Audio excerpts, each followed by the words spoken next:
It's no secret that Nigeria is the largest economy in Africa. What's more to her? With over 3 billion metric tons of iron ore deposits found in Kogi, Enugu, and Niger states, an estimated 10 million tons of lead zinc veins spread across many states in Nigeria. Over 7.5 million tons of barite in Taraba and Bauchi states, an abundance of lithium and gold in Nasarawa, Osun State, and many more. Nigeria is blessed with a diverse mix of mineral deposits. The Nigerian government, through the Ministry of Solid Minerals Development, is setting the pace to reposition Nigeria as an economic powerhouse. Join us every Monday, 16:30 GMT, and on Saturday, 9 hours GMT, for the program Uncovering Nigeria's Hidden Gems. Uncovering Nigeria's Hidden Gems, where we highlight the activities of the solid minerals sector to discover the vast natural resources of the country and know more about the sector. Remember, Mondays at 16:30 GMT and Saturdays at 9 hours GMT. Uncovering Nigeria's Hidden Gems.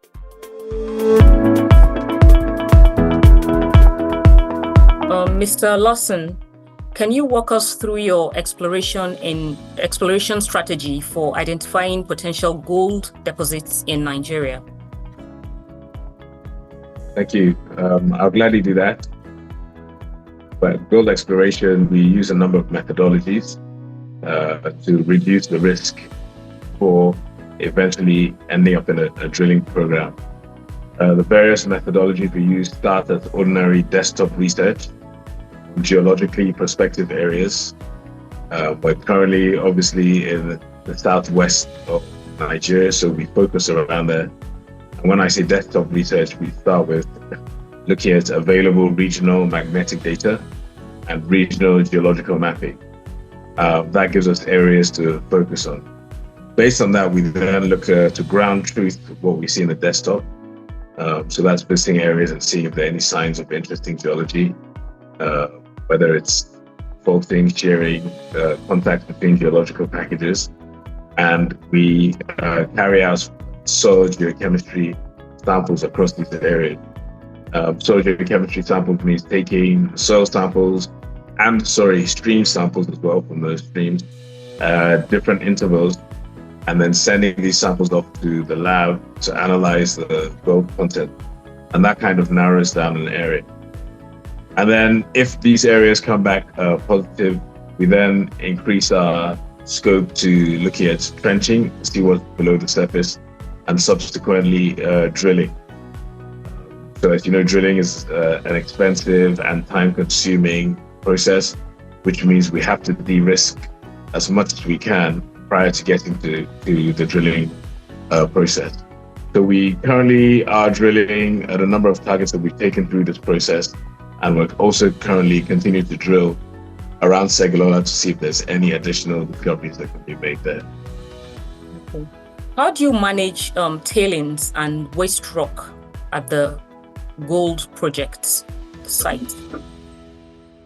So as per our feasibility study and our various submissions we made, environmental impact assessment as well, we have a tailings management plan, which required the development of a tailings management facility, which removes the tailings to an area, into a catchment area which we have developed, and the tailings wall, which we continuously increase as we continue to produce.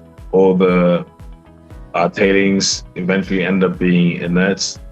The residual chemicals in the tailings become inert, and then the water that is produced to transport the tailings out, we recycle the water as well. So as part of our feasibility study, there was a significant engineering designs for both the waste rocks and the tailings.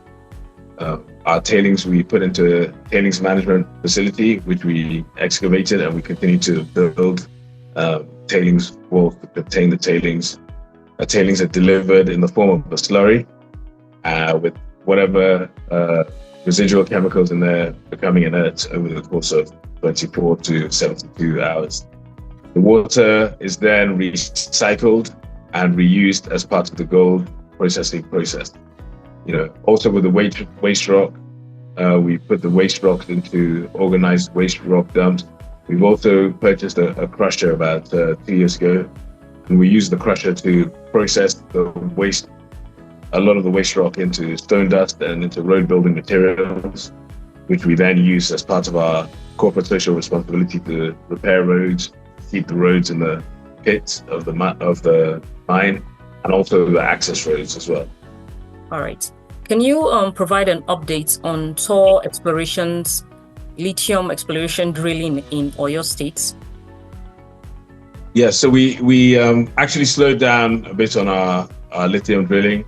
We managed to pull together a portfolio of about 600 square kilometers, which we kicked off drilling, around about 2 years ago, and had some initial success.